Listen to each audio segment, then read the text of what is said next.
जरा सामने तो आओ भगवन, चुप चुप रहने में क्या राज है, यूं चुप ना सकोगे परमात्मा, मेरी आत्मा की है आवाज है। जरा सामने तो आओ भगवन, चुप चुप रहने में क्या राज है, यूं चुप ना सकोगे परमात्मा, मेरी आत्मा की है आवाज है।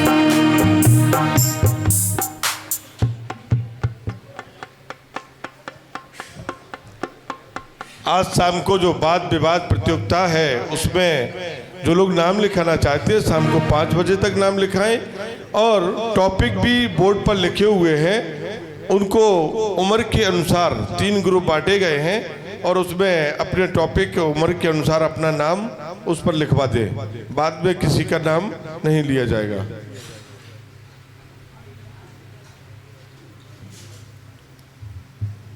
सभी लोग तालियां बजाएं हमारे ऐसे 2 महान आचार्यों के सामने दीप प्रज्वलन करते हुए। परिवार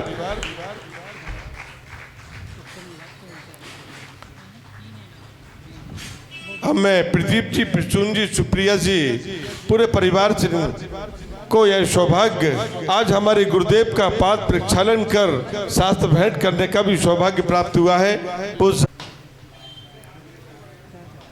पाद प्रक्षालन गुरु का करना है, पाद प्रक्षालन गुरु का करना है, इनके ही चरणों में हमको रहना है, पाद प्रक्षालन गुरु का करना है,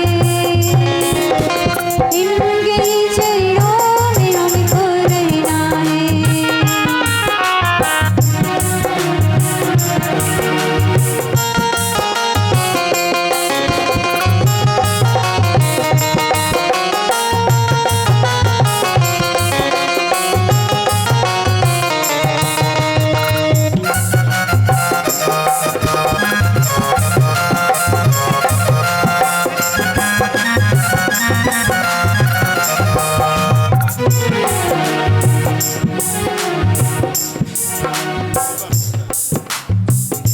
आगे मंगलाचरण के लिए बुलाइए।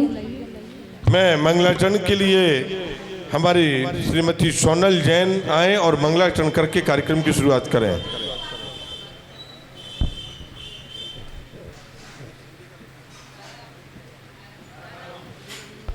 भगवान की जय। परम पूज्य आचार्य श्री 108 श्री विनम्र सागर जी महामुनि राज की जय। आचार्य संघ की जय। चरणों में तेरे रह कर गुरुवर प्यार ही प्यार मिला,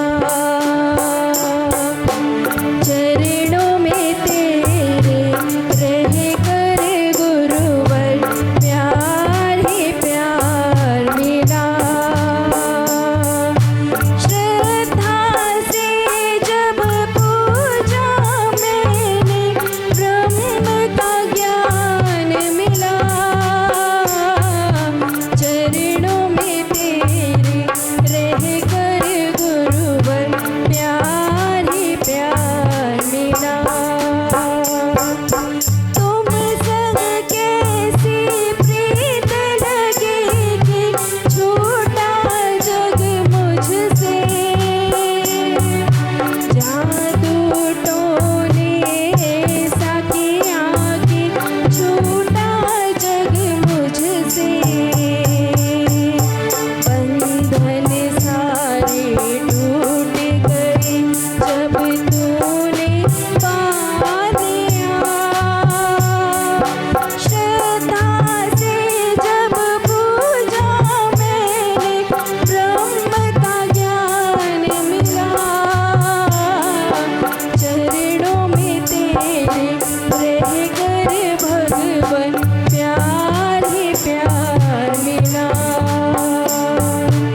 बहुत बहुत धन्यवाद श्रीमती सोनल जी का।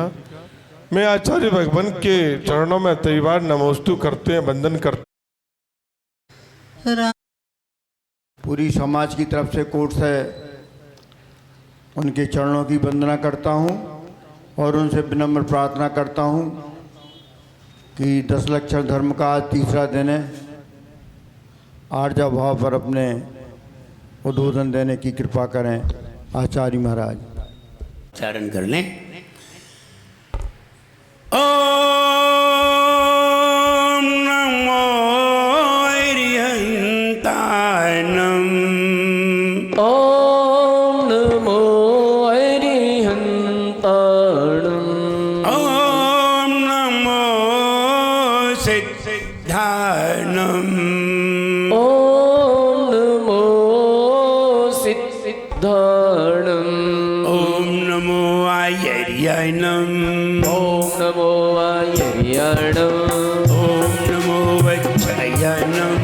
ओम नमो वज्रायणं। ओम नमो लोहितवताहुनं। ओम नमो लोहितवताहुनं। ओम नमो लोहितवताहुनं। ओम नमो लोहितवताहुनं। हो सरल आपने बोध को वर लिया।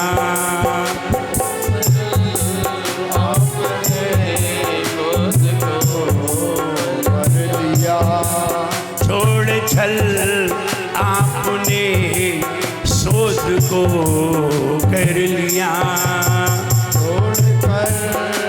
आपने शोध को कर लिया। है निराली सरल, है निराली सरलता तुम्हारी शुभम। आपके द्वय चरण में विनम्र नमन। आपके चरण में विनम्र नमन। त्याग के रूप तुम, धर्म के रूप तुम। त्याग के रूप तुम, धर्म के रूप तुम। ज्ञान के रूप तुम, ध्यान के रूप तुम। ज्ञान के रूप तुम, ध्यान के रूप तुम। हे विराग गुरु दो विरागी नयन। हे विरागी गुरु दो विरागी नयन। आपके द्वय चरण में विनम्र नमन। आपके द्वय चरण में विनम्र नमन। आपके द्वय चरण में विनम्र नमन। आपके द्वय चरण में विनम्र नमन। बोले एक जरा श्री नेमिनाथ भगवान की जय। एक जरा श्री महावीर भगवान की जय। परम पूजाचार्य गुरुवर श्री विराट सागर जी गुरुदेव की जय। उत्तम आर्जव धर्म की जय। परम पूज्य उच्चाचार्य ब्रह्म सागर महामुनिराज की, महामुनिराज की, महामुनिराज की, मुनि संघ की, आरिका संघ की। कुटिल भाव नहीं धरे यहाँ, कुटिल भाव नहीं धरे यहाँ। जैसा मन हो करे यहाँ। कुटिल भाव नहीं धरे यहाँ। जैसा मन हो करे यहाँ। उसको समझो श्रमण यहाँ, उसको समझो श्रमण यहाँ। उसको समझो श्रवण यहाँ। उसको समझो श्रवण यहाँ। आर्जव धर्म विचारी जो, आर्जव धर्म विचारी जो सरल हृदय का धारी वो। सब धर्म विचारी जो सरल हृदय पाता ही वो। मन की निर्मलता हो मन की निर्मलता दिल सरल बनाए। जीवन है पानी की बूंद कब मिट जाए रे हो। जीवन है पानी की बूंद कब मिट जाए रे। होनी अनहोनी हो होनी अनहोनी कब जागट जाए रे। जीवन है पानी की बूंद कब मिट जाए रे हो। जीवन है पानी की बूंद कब मिट जाए रे। हो निज में अज्ञान जहाँ, हो निज में अज्ञान जहाँ, तब मन करे गुमान यहाँ। हो निज में अज्ञान जहाँ तब मन करे गुमान यहाँ। करे कुटिल छल भाव यहाँ, करे कुटिल छल भाव यहाँ। करे कुटिल छल भाव यहाँ करे कुटिल छल भाव यहाँ। हृदय सरलता दिखलाए धर्म तभी अंदर आए। हृदय सरलता दिखलाए धर्म तभी अंदर आए। दिल की सरलता हो हो दिल की सरलता प्रभु से मिलवाए। जीवन है पानी की बूंद कब मिट जाए रे हो। जीवन है पानी की बूंद कब मिट जाए रे। होनी अनहोनी हो होनी अनहोनी कब क्या घट जाए रे। जीवन है पानी की बूंद कब मिट जाए रे हो। जीवन है पानी की बूंद कब मिट जाए रे। हमने फिर अपेक्षा कर ली और इतनी अपेक्षाएं कर ली, इतनी अपेक्षाएं कर ली कि हमारी अपेक्षाएं कभी पूरी ही नहीं हुई। बहुत सारी अपेक्षा की जा सकती हैं, एक जन्म में इतनी अपेक्षाएं की जा सकती हैं कि 100 जन्म में भी पूरी ना हो। एक जन्म में इतनी अपेक्षाएं की जा सकती हैं। हो सकता है अगले जन्म में तुम्हें मनुष्य जन्म न मिले, लेकिन अपेक्षा तो पूरी करनी ही पड़ेगी। और अपेक्षा पूरी करने में लगे ही रहोगे। कब तक? जब तक पूरी न हो जाए।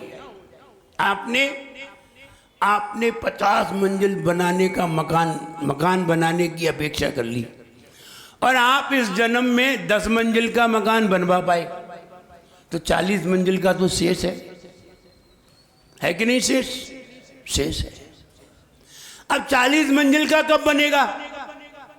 फिर उसके लिए लगे हैं।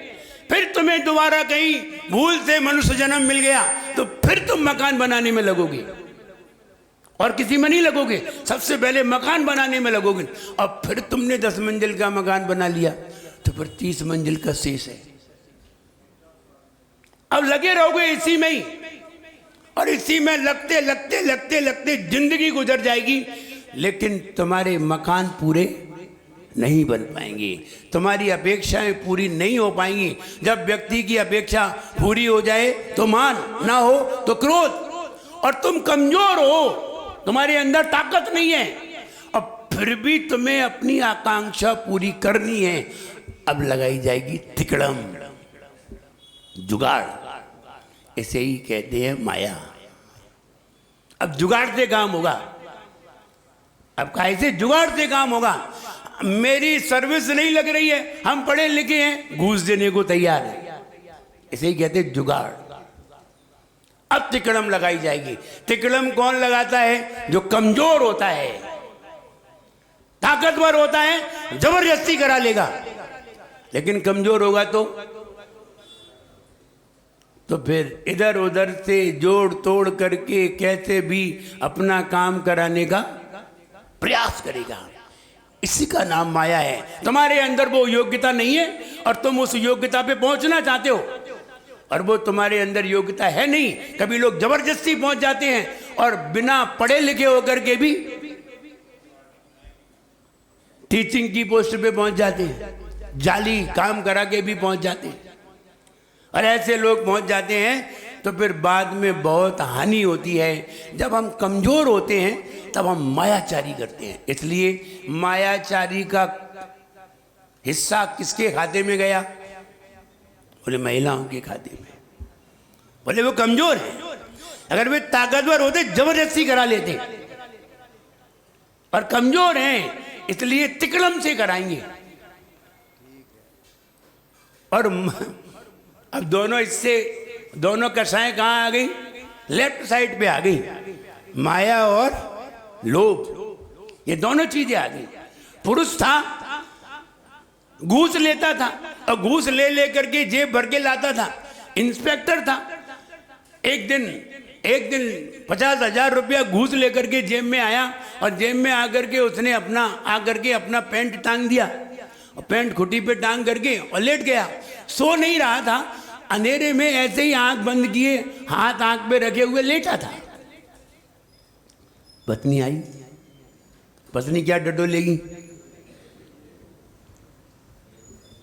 वैसे मांगेगी तो देंगी नहीं, तो उसने जेब डडोली और जेब में से गड्डी निकालने लगी। इतने में वो जाग तो रहा ही था, वो सो थोड़ी रहा था, वो तो ऐसे हाथ रखे हुए था। तो वो जाग रहा था, एकदम जाग गया और जैसे ही उसने 50,000 की गड्डी निकाली तो उसने खट से हाथ पकड़ लिया। बोले आई एम इंस्पेक्टर, मैं तुम्हें अरेस्ट कर सकता हूँ। उसने खट से 500 के 2 नोट निकाले, ले तू भी ले, तुम भी तो ऐसे ही लेके आए हो। तो उसने भी मायाजारी दिखा दी, ले तू भी ले। तो कहने का मतलब ये है कि माया कहाँ पाई जाएगी? माया कमजोर व्यक्ति के पास पाई जाएगी। ताकतवर व्यक्ति तो जबरदस्ती काम करा लेगा।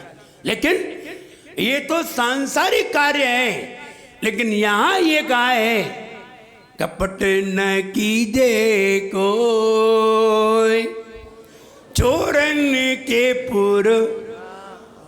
जब भी बसना हो तो जैन नगर में ही आए, यहां कोई चोर नहीं है।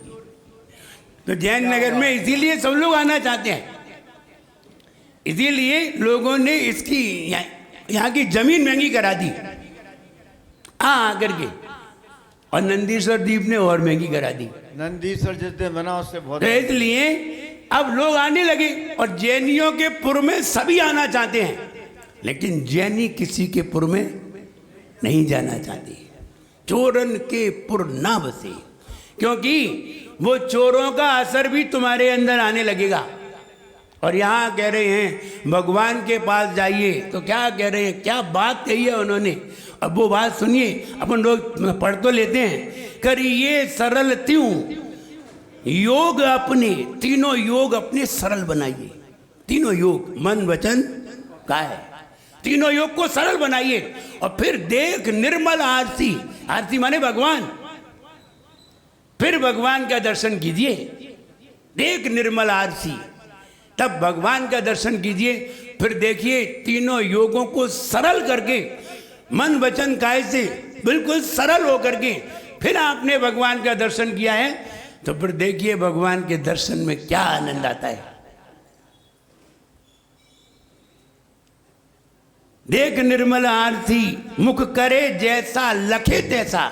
अब भले ही तुम्हें आईने का उदाहरण दिया है, उदाहरण किसका दिया है?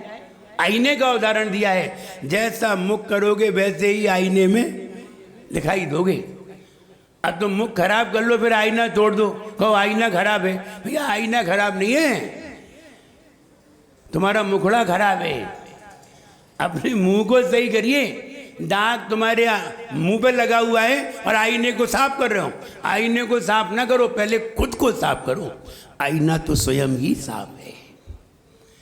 और ये बात कही है, सरल स्वभावी होए ताके घर बहु संपदा, अपने आप संपदा आ जाएगी। संपदा लाने के लिए कमाने की जरूरत नहीं है, सरल होने की जरूरत है।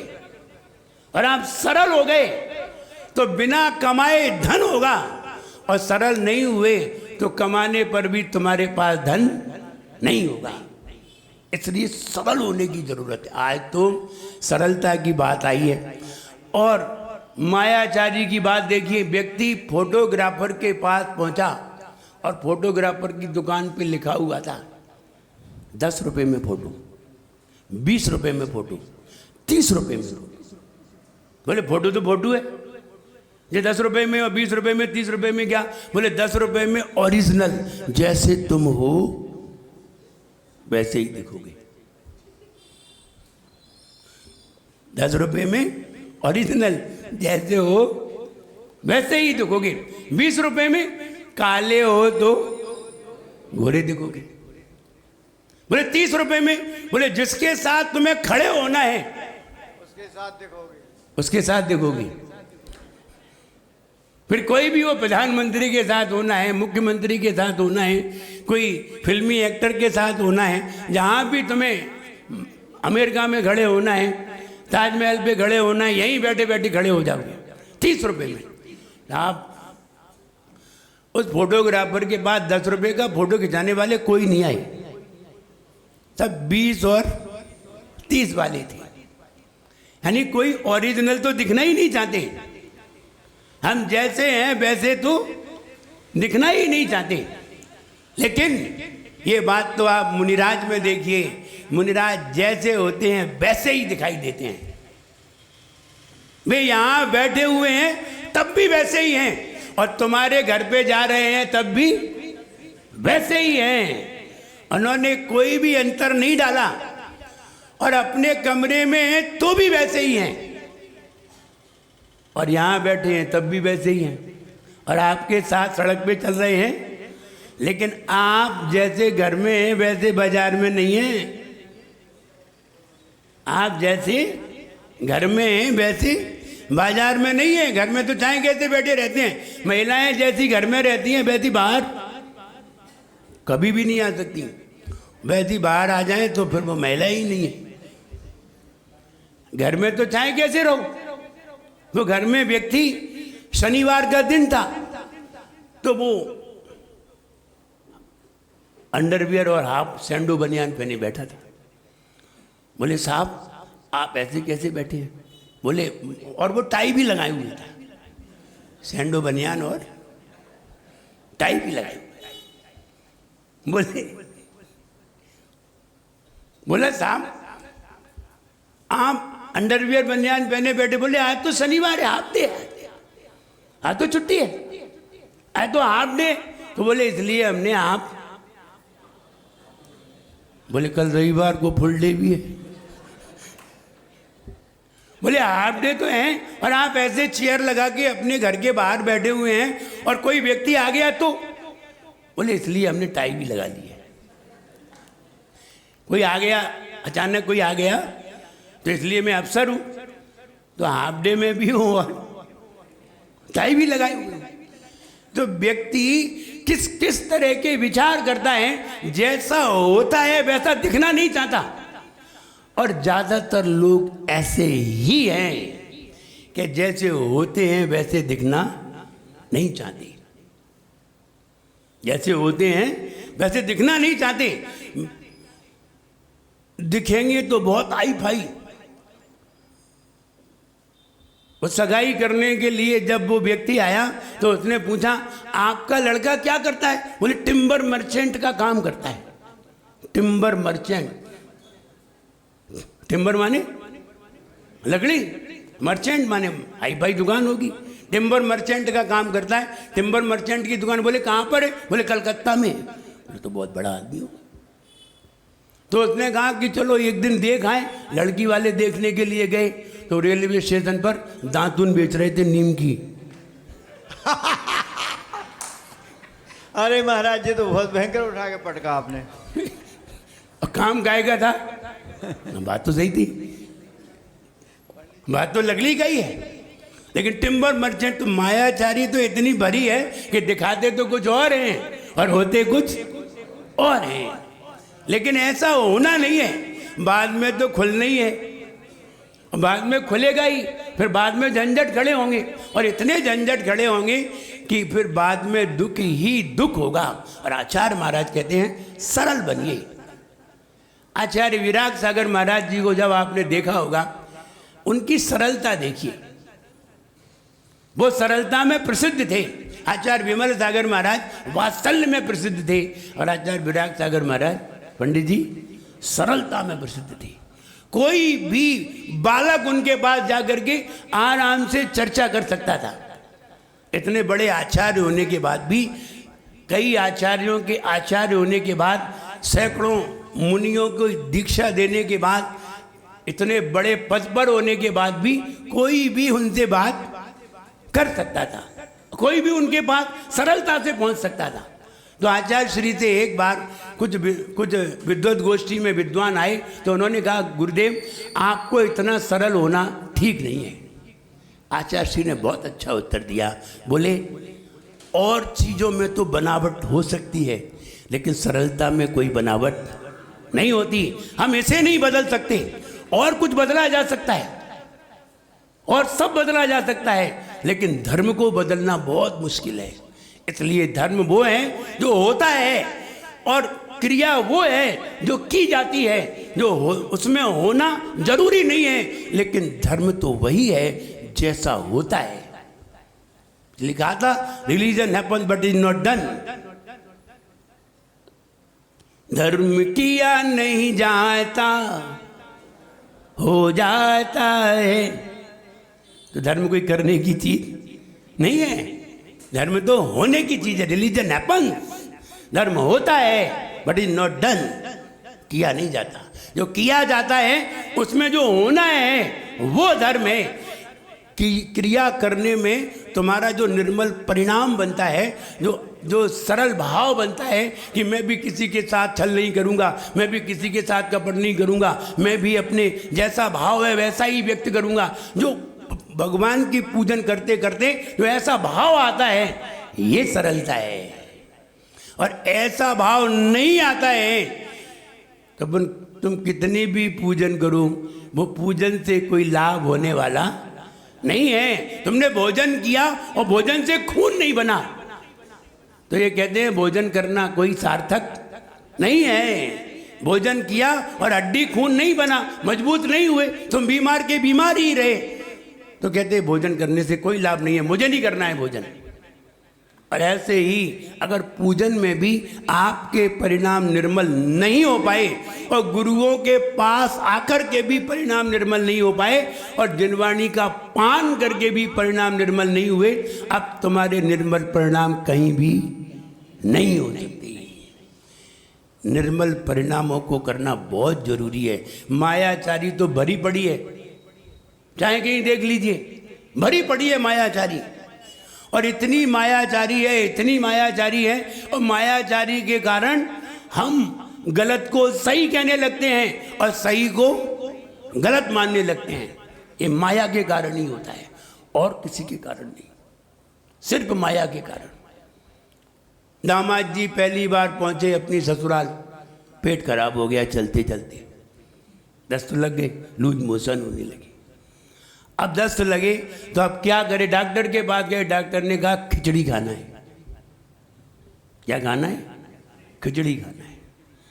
बोले ठीक है अब खिचड़ी खाएंगे। ससुराल में भी खिचड़ी खाए, ससुराल में जाकर के भी कोई खिचड़ी खाए तो बेकार है ससुराल उसकी। नहीं, ससुराल बेकार नहीं है,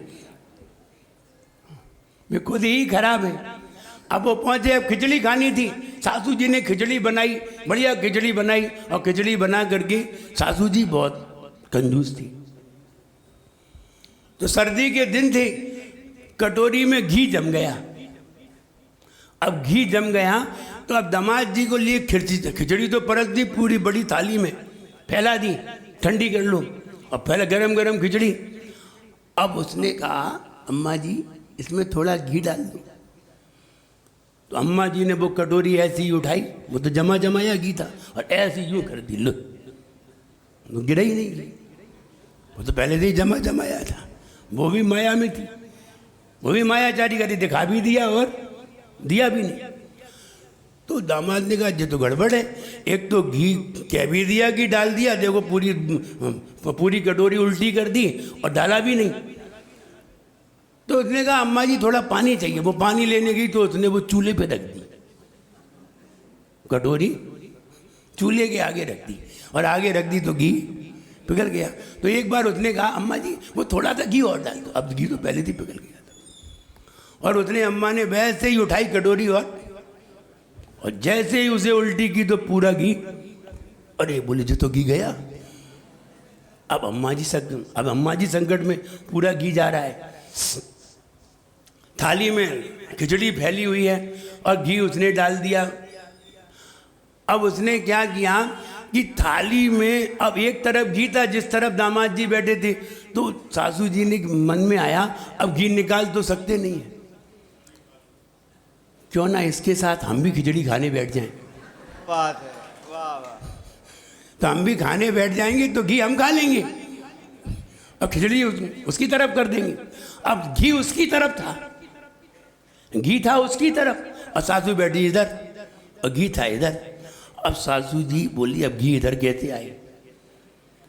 तो उसने कहा जैसे ही वो खिचड़ी खाने के लिए हुआ तो उसने दामाद का हाथ पकड़ लिया, बोले सुनो, हमने तुम्हें अपनी बेटी दी है, तुम मेरी बेटी से कुछ भी ऐसे शब्द नहीं बोलोगे जिससे उसे खराब लगे। तुमने कोई खराब शब्द किया तो समझ लेना। और उसने खिचड़ी की थाली में एक लाइन बना दी, समझ लेना। जैसे ही नाली बनी तो घी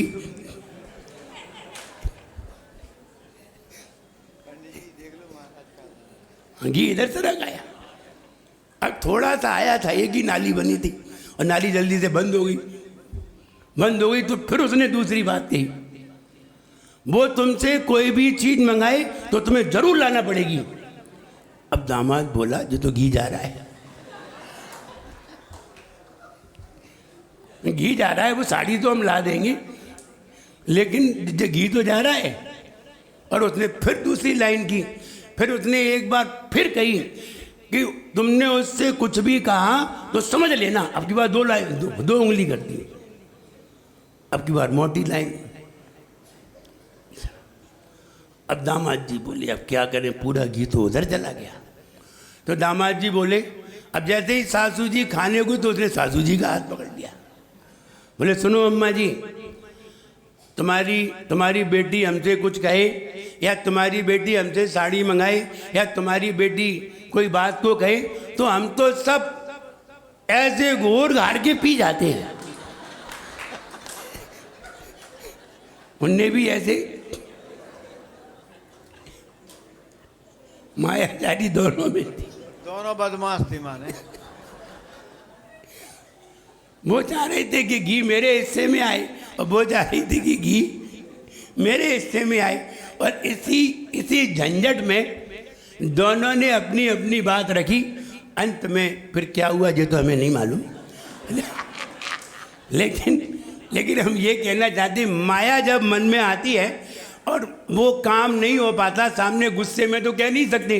अब हम कैसे सामने वाले व्यक्ति से अपना कार्य कराएं, और सामने वाले व्यक्ति से जब हम अपना कार्य कराते हैं तो निश्चित है कहीं ना कहीं कोई ना कोई ऐसी तिकड़म लगाते हैं कि सामने वाला व्यक्ति से हमारा काम भी हो जाए और हमारी मायाचारी भी काम कर जाए। लेकिन इस माया से कभी भी किसी की किस्मत नहीं बनती।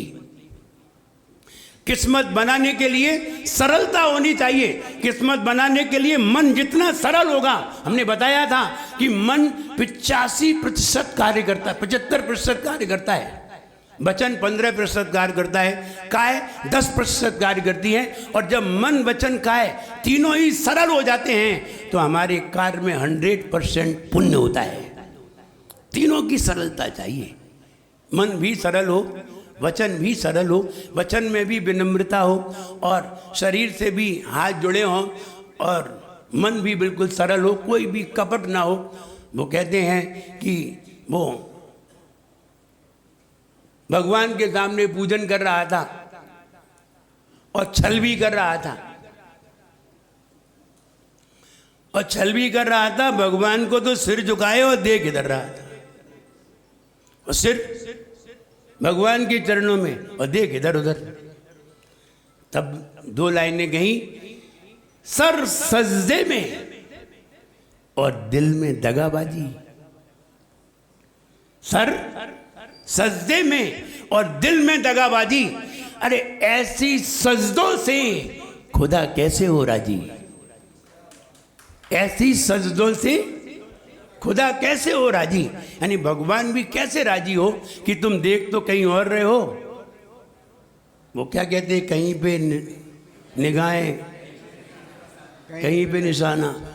तो कहाँ देख रहे हो, कहाँ निशाना लग रहा है?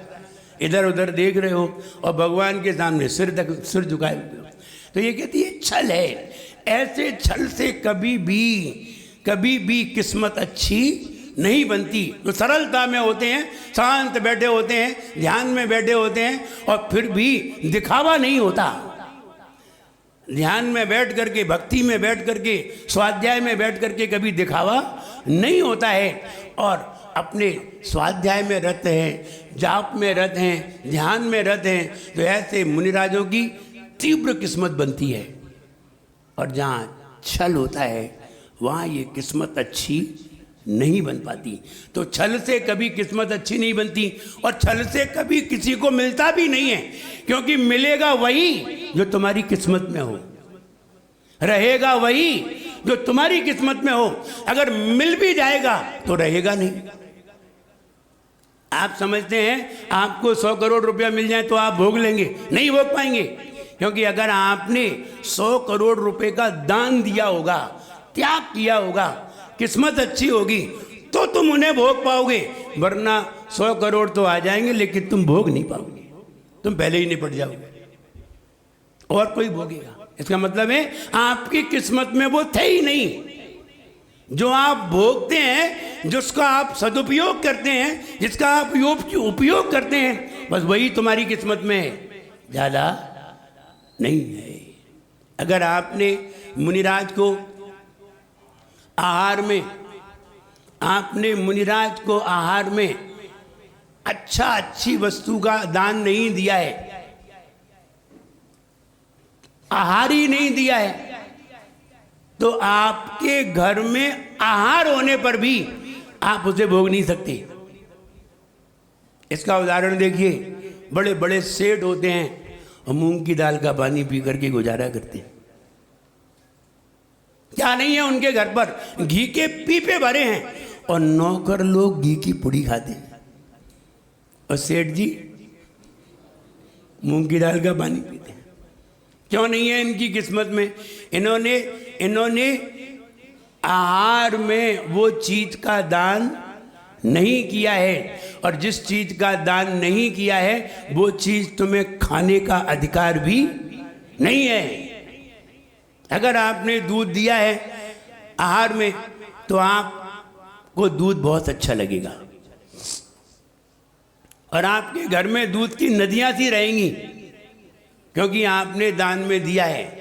और जो दान में नहीं दिया है तो तुम्हें अच्छा तो लगेगा लेकिन तुम्हारे पास होगा नहीं, और दान में दिया है तो अच्छा भी लगेगा और होगा भी। कई लोग ऐसे हैं जिन्हें अच्छा तो बहुत लगता है लेकिन है ही नहीं। इसलिए अच्छी किस्मत अच्छे विचारों से बनती है, सरलता से बनती है, निर्मल विचारों से बनती है। कपट के विचारों से कभी भी अच्छी किस्मत नहीं बनती। इसलिए अच्छी किस्मत बनाइए। माया तो पूरी दुनिया में फैली हुई है। जब विष्णु नदी में बैठे हुए थे, समंदर में बैठे हुए थे नाग सैया पर, तो उन्होंने, एक शिष्य ने पूछा, भगवान ये बताइए ये माया किसे कहते हैं? अच्छा माया जानना है? बोले प्रैक्टिकल में कि थ्योरी में? बोले थ्योरी में भी और प्रैक्टिकल में। बोले पहले प्रैक्टिकल में जान लो। बोले हाँ प्रैक्टिकल में बता दीजिए। बोले ऐसा करो आप अयोध्या चले जाइए। पहले अयोध्या में 3 जगह से एक एक लोटा पानी लाइए, लेकिन लाना उससे जिस कन्या की शादी नहीं हुई हो। उस कन्या के हाथ से एक एक लोटा 3 लोटा पानी लाइए, पहले हम पानी पिएंगे, फिर आपको हम बताएंगे कि माया क्या होती है। तो वो सिर खुजाने लगा, बोले समंदर में तो बैठे हैं और पानी अयोध्या से मंगा रहे, यहीं से पी लेते, और अयोध्या से पानी क्यों मंगा रहे हैं? अब बोले हम मंगा रहे हैं तो अब मंगा रहे हैं, अब लाना पड़ेगा। वो लेने के लिए अयोध्या में पानी लेने के लिए गया, 3 कन्याओं से पानी लेना था, और वो कन्याओं से पानी लेने के लिए गया, पहले ही उसने कहा कि जो कन्या हो वही हमें पानी दे, और वो पानी देने के लिए आई, तो जैसे ही कन्या को देखा वैसे ही उसका दिमाग घूम गया, और कन्या को देख करके उसे मन में आया इससे शादी कर ले, और शादी करने का मन आ गया। गए तो थे पानी लेने और शादी करने का मन आ गया। ऐसी भी घटनाएं कभी कभी घट जाती हैं। एक ब्रह्मचारी थे, पर्युषण में प्रवचन करने के लिए गए, ब्रह्मचारी थे, घटना बता रहा हूं, और अभी भी वो घटना जीवित है, ऐसा नहीं है वो व्यक्ति नहीं है। पर्युषण में प्रवचन करने के लिए ब्रह्मचारी, और जिसने 20 साल तक व्रत का पालन किया, और ब्रह्मचारी पर्युषण में प्रवचन करने के लिए गए, और वहां से आए तो शादी करके ले आए, वहां से आए तो शादी होकर के आई। पंडित जी को मालूम हो बुंदेलखंड की बात है, टीकमगढ़ के पास की। तो कहने का मतलब ये है कि ऐसी घटनाएं भी घटती हैं। तो वो जैसे ही उसने कन्या को देखा तो शादी करने का मन होने लगा, और उसने कहा, कन्या ने कहा, हे स्वामी मैं पानी तो आपके लिए लाई हूँ, आप जरा भोजन ग्रहण कर लीजिए। तो वो बोले चलो भाई भोजन तो अच्छी बात है। वे तो और घुस गए अंदर, और घुस करके अच्छी तरह भोजन किया टाट से बढ़िया भोजन करके, फिर उसने कहा थोड़ा आराम कर लीजिए। वे आराम करने भी लेट गए, और लेट गए तो फिर उन्हें वहाँ बहुत अच्छा लगने लगा। और हुआ ये कि 20 साल गुजर गए और वे पानी लेके लौटे नहीं।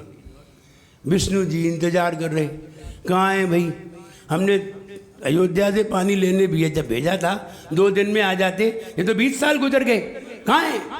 और वे माया हुआ ये कि विष्णु भगवान ने लगाया अवधि ज्ञान, और उन्होंने आकर के जाना ये तो अयोध्या में पड़े हैं, अभी तक पानी लेके नहीं आ पाए।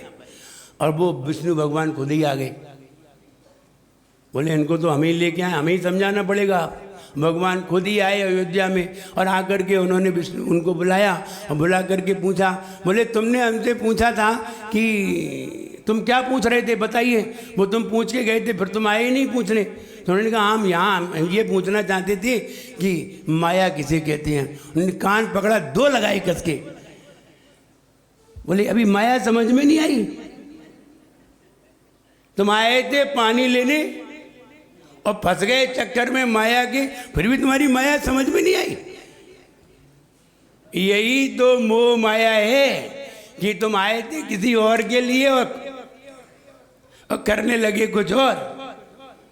आए तो थे, ये वाला भाव बना के आए थे, भगवान मुझे मनुष्य जन्म मिले तो मैं साधना करूंगा, और साधना करके केवल ज्ञान तक पहुंचूंगा और समाधि को प्राप्त करूंगा, कह के तो ये आए थे भगवान थे। वो कहते ना भीख मांग कर लाए 4 दिन, वो अलग बात है।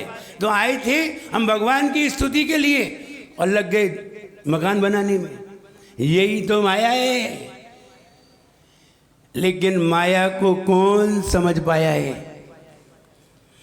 सबको यहाँ नचाया है, उल्लू खूब बनाया है। सबको यहाँ नचाया है, उल्लू खूब बनाया है। नाम उसी का माया है, नाम उसी का माया है, नाम उसी का माया है, नाम उसी का माया है। जिसकी काली छाया है क्यों इसमें बोराया है। जिसकी काली छाया है क्यों उसमें बोराया है। मानव की काया हो मानव की काया फिर कभी न न पाए रे। जीवन है पानी की बूंद कब मिट जाए रे, हो जीवन है पानी की बूंद कब मिट जाए रे। लोग भी कितनी कैसी कैसी विचार रखते हैं और कैसी कैसी माया जारी करते हैं, और लोग समझते हैं कि हम ही होशियार हैं। सामने वाला होशियार है ही नहीं। उसने महिला ने किचन में शक्कर के डिब्बे पर मिर्ची लिख दी। डिब्बा था शक्कर भरी थी और लिख दी क्या, मिर्ची। तो कोई मेहमान आया, मेहमान ने कहा कि ज़रा चाय में शक्कर डाल दो, तो उसने मिर्ची का डिब्बा उठाया और खोला, तो बोले नहीं मिर्ची नहीं, मिर्ची नहीं, वो मिर्ची नहीं। बोले नहीं इसमें मिर्ची नहीं है, शक्कर है। बोले लिखा तो मिर्ची है। तो उसे विश्वास नहीं हुआ। जब उसने एक चम्मच अंदर से निकाली तो शक्कर थी। तो फिर उसने पूछा कि तुमने फिर शक्कर के डिब्बे पर मिर्ची क्यों लिख दी? बोले वो चींटियाँ है ना, चींटियाँ बहुत बदमाश हैं, तो कहीं वो डब्बे में चींटियाँ, बेड़तों में बहुत मजे का माल खिला रहे हो। डब्बे में चींटियाँ ना घुस जाएं, इसलिए हमने पहले ही मिर्ची लिख दी। वो पढ़ेंगी तो जाएंगी ही नहीं।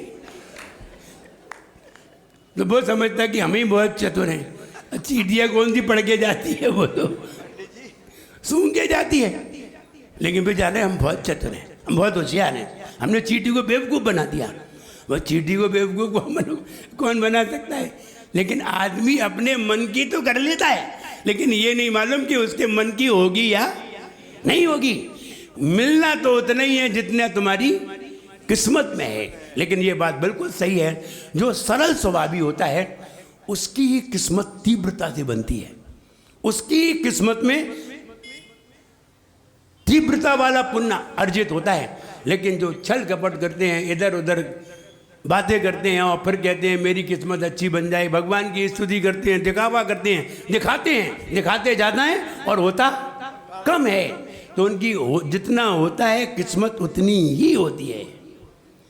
जितना दिखावा होता है उतना पुण्य होता है, लेकिन वो वाली अच्छी किस्मत वाला नहीं होता। इसलिए अच्छी किस्मत बनाने के लिए हमें बहुत ही सरल होने की ज़रूरत है। माया तो संसार में भरी पड़ी है। दो मित्र थे, जब मित्र दोनों, एक मित्र जब महाराज बन गया, मुनि बन गया, तो मुनि बन करके उसने दूसरे मित्र को भी प्रेरित किया कि भाई तुम भी बनो। अब हम तो बन ही गए हैं, अब दूसरे मित्र के लिए कहा। और एक बात जरूर है, अगर एक व्यक्ति अच्छे काम करने लग जाए तो वो दूसरे व्यक्ति को भी प्रेरणा देता ही है। कोई व्यक्ति भगवान की पूजन करने लग जाए तो वो दूसरे मित्र से भी कहेगा कि तुम भी चला करो, तुम भी पूजन करो। तो ये ऐसा नियम भी है। तो जब मित्र ने देखा हमारा वो परम मित्र था, हम उसको भी इसी लाइन पे लाएं, तो उसको समझाने के लिए गया, देखो अब तुम्हारा बुढ़ापा आ गया है और अब तुम्हारी मृत्यु नज़दीक है, तुम भी अब अपना संयम धारण करके अपने जीवन को बढ़िया बनाइए और इस मोह माया को छोड़िए। वो मित्र नहीं माना। मित्र ने कहा देखो ऐसा है, मैं बूढ़ा जरूर हो गया हूँ, लेकिन मैं घर के बाहर बैठा रहता हूँ तो कम से कम बच्चे भीतर खेलते रहते हैं, उनकी रक्षा बनी रहती है, हम घर के बाहर ही ठीक हैं। बहुत समझाया मित्र ने, आकर के खूब समझाया, अब छोड़ो ये मोह माया, काहे के लिए इसके चक्कर में पड़े हो, और ये अब हमेशा थोड़ी रहने वाली है, कल तुम्हारी मृत्यु हो जाएगी, तब तो तुम्हें छोड़ना ही पड़ेगा। लेकिन वो माना नहीं, वो बोला हम यही ठीक हैं, हम बाहर बैठे रहते हैं, नातियों को देखते रहते हैं और बच्चों को भी देखते रहते हैं, बहुएं भी सुरक्षित रहती हैं, वो मेरी नज़र में रहती हैं। और ऐसा कह करके उसने मित्र को लौटा दिया। हुआ ये, थोड़े दिन में वो मित्र मर गया। मरने के बाद वो बैल बना, बैल बन गया। बैल बना मोह के कारण, उसी माया के कारण। जो ज़्यादा घर में मोह करते हैं, परिवार से मोह करते हैं, वे मर करके भी वहीं फिर आ जाते हैं, छोड़ते नहीं हैं, क्योंकि मोह उन्हें फिर ले आता है। वो बैल जब बैल हो गया तो वो बैल भी उसी घर के पास आ गया और वहीं आकर के खड़ा हो जाता।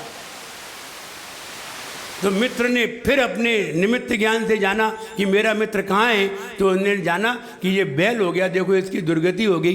अगर ये थोड़ा सा संयम ले लेता तो हो सकता था इसकी गति बदल जाती, लेकिन इसने संयम नहीं लिया, माना नहीं और घर में ही मर गया। और ऐसा सोच करके जब बैल उसकी निमित्त ज्ञान में आया, अब बैल को समझाएंगे, वो बैल वहीं खड़ा हो जाता। तो वहाँ जाकर के उसने बताया, बेटा ये तुम्हारे पिताजी हैं, अब बैल हो गए हैं। माने नहीं, हमने इन्हें बहुत समझाया था, अगर ये जरा सा भी संयम ले लेते, व्रत ले लेते तो बैल नहीं बनना पड़ता, देव बनते, जीवन सुधर जाता। लेकिन ये माने ही नहीं। तो उन्होंने कहा अगर बैल हैं तो फिर हमें इन्हें अपने घर में रख लें, और उन्होंने उसे घर में रख लिया। तो खेती पे भी ले जाता और खेती पे भी बड़े आराम से लगे रहते, दिन भर जुटे रहते और घास फूस खा के वहीं पड़े रहते। फिर मित्र ने समझाया, देखो तुम्हारी गति बिगड़ गई, अब तुम बैल बन गए, अब समझ जाओ, अब बैल बन के भी तुम थोड़े से व्रत धारण कर लो, थोड़ा सा नियम धारण कर लो तो तुम्हारी गति सुधर जाएगी।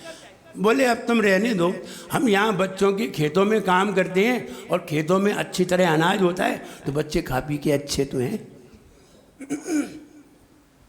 बोले तुम्हारी माया नहीं जा रही, मोह नहीं जा रहा है तुम्हारा। अरे तुम्हें क्या लेना देना बच्चे से, तुम्हारे बच्चे थोड़े ही हैं।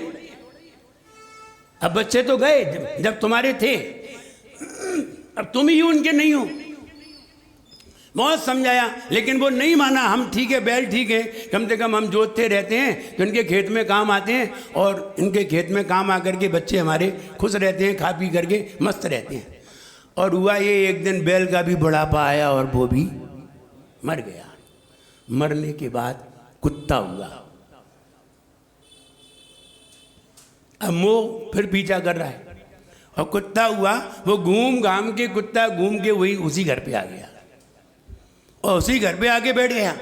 तो फिर उसने, उसके मित्र ने बताया कि देखो हमने इसे समझाया था, बैल हो गए थे और अब ये कुत्ता हुए हैं, ये तुम्हारे पिताजी ही हैं। बोले अब क्या करें, हमारे पिताजी हैं तो। अब ये कुत्ते में पहुंच गए, अब क्या करें, इन्हें इनकी पूजा करें क्या। तो बोले ऐसा करो तुम इन्हें घर पे ही रख लो। तो उन्होंने गेट खोले तो वे घर में घुस गए और बैठ गए जाके, हिले नहीं वहाँ से। वे खूब डंडा मारे लेकिन वे हटे ही नहीं। तो बोले ये तुम्हारे पिताजी हैं, हटेंगे नहीं। मित्र ने फिर समझाया, देखो इस माया के चक्कर में न पड़ो, इस मोह के चक्कर में व्यक्ति की जिंदगी बर्बाद हो जाती है, भाव बर्बाद हो जाते हैं। तुम संभलो, तुम अभी भी अगर देश संयम को भी धारण कर लो तो तुम्हारी गति सुधर जाएगी। समझाया। बोले नहीं, हम यहाँ बैठे रहते हैं, रात भर बच्चे सोते हैं तो हम जागते रहते हैं, भौंकते भी रहते हैं, जिससे कि कोई चोर भी नहीं आती। फिर बोले फिर तुम्हें अपने बच्चे ही दिखाई दे रहे। अरे पहले जन्म में ही बच्चों को छोड़ देते तो तुम्हारे कई जन्म सुधर जाते, लेकिन तुमने नहीं छोड़ा, कहीं बैल बन गए, आज कुत्ता बन गए। क्या दशा हो रही है तुम्हारी, देख रहे हो। और हुआ ये कि कुत्ता भी बुढ़ापा एक दिन आया और वो भी मर गया। मोह बड़ा विचित्र है, ये माया कितनी खतरनाक है। और माया किसे कहते हैं, जो अपना नहीं है उसे अपना कहलवा दे, यही माया है। माया किसे कहते हैं, जो अपना नहीं है और तुम उसे अपना कह दो, इसी का नाम माया है। बताओ घर किनका है, बोले चूना मिट्टी का है, फिर भी तुम कह रहे मेरा है। यही माया है, जो अपना नहीं है उसे अपना कह दे। ये शरीर भी मेरा नहीं है और शरीर को भी कोई अपना कहे तो ये भी माया है। माया किसे कहते हैं, जो जैसा है नहीं वैसा दिखा दे। जैसे शरीर अपना नहीं है और फिर भी वो अपना कहलवा दे, यही तो माया है। संसार की माया यही है। वो कहते हैं ना, माया ठगनी ने ठगा ये सारा संसार, माया को जिसने ठगा नमहु बारंबार। उसे नमना पड़ेगा जिसने माया को ही छोड़ दिया। सब माया थी। जब समझाया तो कुत्ते की पर्याय में जब पहुंचने के बाद भी समझाया तो फिर भी वो नहीं समझा। एक दिन कुत्ते की अवस्था में भी मृत्यु को प्राप्त हो गया मोह, मोह ने उसे सांप बना दिया। धन के लोभ में क्या बनते हैं? सांप, सांप बन गए और घूम घाम के भी अपने घर में ही पहुंच गए और दूसरे घर में नहीं जाएंगे, मोह है। अपने घर में जाकर के पहुंच गए और अंदर जाके घुस गए। देखा बच्चों ने देख नहीं पाया, अंदर घुस गए। लेकिन निमित्त ज्ञान से मित्र ने फिर लगाया, कहाँ है मेरा मित्र? पाया कि कुत्ते की पर्याय से अब सांप बन गए हैं और उसी घर में घुस गए हैं।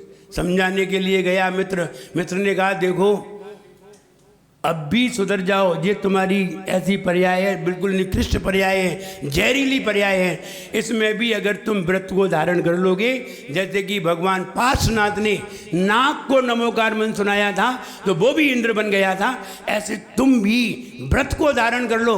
अभी भी तुम व्रत धारण कर सकते हो और अभी भी यहाँ से निकल चलो तो बढ़िया रहेगा। बोला नहीं, अब ऐसा है जब सारे बच्चे सो जाते हैं और सब लोग सो जाते हैं तो हम रात में सबको देख लेते हैं कि सब लोग ठीक से हैं, स्वस्थ हैं और सब लोग ठीक से हैं, हम रात में देख लेते हैं। अब क्या गए, मोह इतना जबरदस्त है वो घर नहीं छोड़ने दे रहा है। और बताइए जब हम पैदा हुए थे तब घर अपना था? कुछ नहीं था, जबरदस्ती अपना बना लिया। जबरदस्ती जरा से टुकड़े को अपना कह रहे हैं।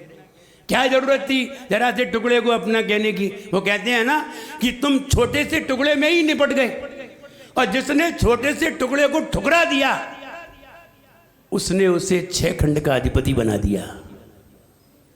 जिसने छोटे से टुकड़े को भी ठुकरा दिया उसने उसे 6 खंड का अधिपति चक्रवर्ती बना दिया। और तुम जरा से टुकड़े में मत, इतना ही बहुत है। अब क्या बुद्धि छोटी है तो क्या करें? तो उसे समझाया कि अब तुम सांप बन गए हो तो संभल के निकलना, रात में टेढ़े मेढ़े मत चलना। अब सांप तो टेढ़े मेढ़े चलेंगे, वो बामी में जाएंगे तो सीधे जाएंगे। आदमी घर में घुसता है तो बिल्कुल सीधा हो जाता है, बाहर भले ही कितना भी टेढ़ा मेढ़ा हो जाए। जैसे सांप बामी में जाए बिल्कुल सीधा जाता है, टेढ़ा मेढ़ा नहीं। बाहर निकले तो टेढ़ा मेढ़ा। एक दिन रात्रि में निकले देखने के लिए अपने बच्चों को, नाती जग रहा था, देख लिया उसने, सांप आ गया। उसे क्या मालूम जे दादा है, तो वो तो ले आया एक डंडा और ठोक दिया उन्हें कस के, और ठोका और फिर इतना ठोका कि सारे लोग जग गए, फिर सबने ठोका। अब उन्हें क्या मालूम कि जो पिताजी थे, तो उन्होंने सबने ठोक दिया, और सबने ठोक दिया तो वे अधमरे हो गए। अब वे पड़े थे, ना चल पा रहे थे ना हिल पा रहे थे, और बेटे ने उठाया डंडे से और उठा करके कचरे घर में डस्टबिन में डाला है बाहर सड़क पे। अब मित्र ने फिर निमित्त ज्ञान लगाया, मेरा मित्र कहाँ है? पता चला कि वो डस्टबिन में पड़े हैं, अधमरे पड़े हैं। मित्र को फिर मन में करुणा आई। हम कहें मित्र कितने अच्छे होते हैं कि कितने जन्म तक वो साथ निभा रहे हैं, पीछा कर रहे हैं। और मित्र है, उसे कोई तुमसे चाहिए तो नहीं, लेकिन उसने आकर के उन्हें देखा और देख करके कहा, देखो हमने तुमसे कहा था कि तुम निकलना तो टेढ़े मेढ़े मत निकलना, और टेढ़े मेढ़े निकले तो फिर तुम्हें कोई ना कोई देख लेगा, फिर ठोकेगा तुम्हें। और ठोक दिया उसने, और ठोक करके वहाँ फेंक गया। अब वो अधमरे पड़े थे, मक्खियाँ लग रही थी, बड़ी पीड़ा में थे। उसने मक्खियाँ हटाई और अब बोले अब तुम्हारी ज़िंदगी बचने वाली नहीं है, अब तुम एक काम करो, मैं नमोकार मंत्र सुना रहा हूँ, तुम चुपचाप से सुनो और कहो मैं सबका त्याग करता हूँ, मोह का त्याग करता हूँ, ये घर द्वार का त्याग करता हूँ, सबका त्याग करता हूँ। अभी तक मैं मोह करता रहा, बैल बना, कुत्ता बना, सांप बना, ये दशा मेरी हो गई। आज सबका त्याग करके देखो और सबका त्याग करो, मैं बोल रहा हूँ। और उन्होंने बोला और वो त्याग करता गया, और त्याग करते करते करते करते अब नमोकार मंत्र ध्यान से सुनो। और उसने नमोकार मंत्र सुनाया, इतने में उनके प्राण निकल गई और स्वर्ग में जाकर के देव हुआ, वह देव हुआ। और देव होकर के जैसे ही उसने सारे अंगों से सुंदरता देखी और सारे अंग उपांग देखे, खुश हो गया कि इतनी सारी रिद्धि मुझे प्राप्त हो गई हैं और मैं इतना शक्तिशाली हूँ, मैं देव हूँ। और ऐसा देख करके उसने अवधिक ज्ञान लगाया और अवधिक ज्ञान लगा करके उसने जैसे ही जाना कि मेरे मित्र ने मुझे नमोकार मंत्र सुनाया था, मेरे मित्र ने मुझसे मायाचारी छुड़वाई थी, माया छुड़वाई थी और माया का त्याग करा के मैंने जैसे ही नमोकार मंत्र सरलता में स्मरण किया था वैसे ही मेरा मरण हो गया और मैं देव हुआ हूँ। तत्काल वो ऊपर से उतर के आया और मित्र भी अपने स्थान पर पहुँच भी नहीं पाया था और आकर के हाथ जोड़ के खड़ा हो गया। धन्य हो मित्र, आपने हमारे मोह माया छुड़वा करके हमें धर्म के पथ पर लगाया और आज हमें इस सांप की अवस्था से देव बनाया। और वो बड़ा खुश हुआ और उनके पांव पड़ करके उनका उपकार समझ करके गया। हम ये कहना चाहते हैं माया कितनी खतरनाक है। वो माया तुम्हें दुर्गति में भटका रही थी और जैसे ही माया का त्याग किया वैसे ही जैसे ही सरलता आई वैसे ही नमोकार मंत्र सुना तो एक बार नमोकार मंत्र सुनने पर ही इतने दिनों के अपराध नष्ट हो गए और उसने देवत्व को प्राप्त कर लिया। तो हम ये कहें मायाचारी तो घर गृहस्थी में तो मायाचारी चलती है, घर गृहस्थी में मायाचारी न चले। वो दूल्हा था तो दूल्हा मंडप पे अड़ गया, दूल्हा मंडप पे अड़ गया, बोला मैं चक्कर नहीं लगाऊंगा। बोले वो तो लगा नहीं है, बोले नहीं लगाऊंगा। बोले क्यों नहीं लगाओगे, कोई कारण बताइए। तो बड़ी अच्छी तरह बोला टर चाहिए। बोले टर चाहिए। तो बोले क्या टर चाहिए, तो बोले नहीं टर चाहिए। बोले अब क्या टर माने क्या है, बोले टर चाहिए। अब टर में तो मोटर भी है, टर में स्कूटर भी है और टर में टमाटर भी है और टर में हंटर भी है, सब है। तो पता नहीं कौन सी टर चाहिए। तो बोले कि मोटर चाहिए। अब वो ससुर जी ऐसे मोटर कहाँ से ले आए, कार कहाँ से ले आए। तो उन्होंने कहा ठीक है हम तुम्हें कार देंगे, ठीक है अब चक्कर लगाओ। और चक्कर लगे, चक्कर लगने के बाद जब विदा होने लगी तो वे बोले कार कहाँ है। तो उन्होंने कहा देखो पहले कार की बात तो नहीं हुई थी, तुम जो बीच में अड़ गए, मंडप पे अड़ गए, अब क्या करते। तो हमने तुम्हें कार देने को कहा। बोले कार देने को तो कार दो। तो फट से इतनी सी एक कार लाई, ये ले कार चल। जैसी तुमने दिखाई वैसी। बोले देखो टर है कि नहीं। बोले हाँ टर तो है। बोले चुपचाप लो वरना ये अंटर भी रखा है। तो कहने का मतलब ये है कि मायाचारी कहाँ कौन सा कर बैठे और मायाचारी का जवाब कैसे दिया जाए। हम सरल हों। जब मुनिराज बिल्कुल सरल होते हैं, वो बाहर निकले तो भी वैसे ही होते हैं, मन से वचन से काय से उनके मन में किसी के प्रति कोई दुर्भाव नहीं होता। तो सरलता होती है, इसलिए सरलता पाई जाती है तो मुनिराज में पाई जाती है। इसलिए इस धर्म को कहा है उत्तम आर्जव धर्म, स्ट्रेटनेस। ईमानदारी नहीं कहा है, ईमानदारी तो तुम्हारे अंदर होती है। ईमानदारी सरलता नहीं है, ईमानदारी व्यापार में होती है, लेकिन सरलता अंतरंग भावों में होती है। ये ईमानदारी है। 10 रुपए की चीज़ लाए 12 रुपए की दे रहे हैं, बिल्कुल साफ साफ बोल रहे हैं देखो 10 रुपए की आई है 12 की दी है, ईमानदारी है। तो ईमानदारी तो honesty is the best policy. तो ऑनेस्टी तो सभी के अंदर होती है, लेकिन सरलता सबके अंदर नहीं होती। इसलिए सरलता धर्म है, ईमानदारी एक इंसानियत है, उसे हम धर्म नहीं कह सकते।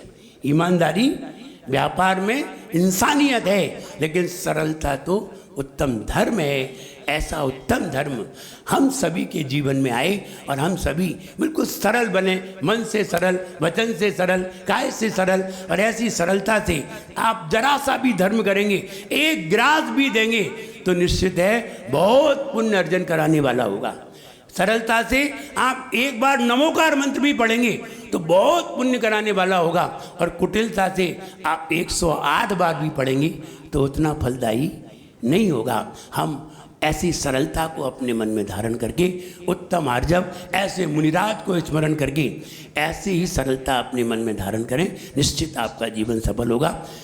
जब बोलिए उत्तम आर्जव धर्म की, ओम ह्रीम उत्तम आर्जव धर्मांगाय नमः। ओम ह्रीम उत्तम आर्जव धर्मांगाय नमः। ओम ह्रीम उत्तम आर्जव धर्मांगाय नमः।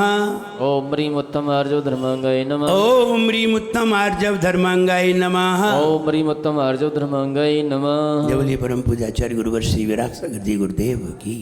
बोले परम पूज्य उच्चरणाचार्य भगवान गुरुवर श्री विनम्र सागर जी गुरुदेव की। हमारे बीच मुनि श्री विनोद सागर जी परिवार के फिरोजाबाद से